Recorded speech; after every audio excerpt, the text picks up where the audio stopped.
జాగ్రత్తగా వినండి. ఆదాము నుండి అబ్రహాం వరకు 2000 సంవత్సరాలు, అబ్రహాం నుండి యేసుక్రీస్తు యొక్క జన్మ వరకు 2000 సంవత్సరాలు, యేసుక్రీస్తు యొక్క జన్మ నుంచి నేటి వరకు 2000 సంవత్సరాలు.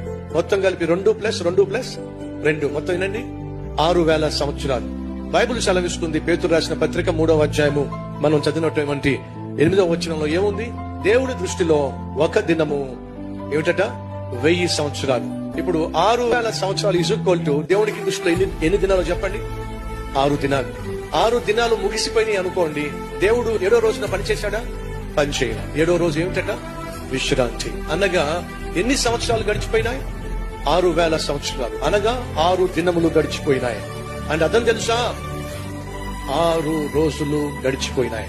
టైం ఎంత అయిందో తెలుసా మీకు? 11 గంటల 59 నిమిషాల 59వ సెకండ్ మీద సెకండ్ ముళ్ళుంది. ఇంకొక సెకండ్ అయిందనుకోండి 7వ దినం వచ్చేస్తుంది.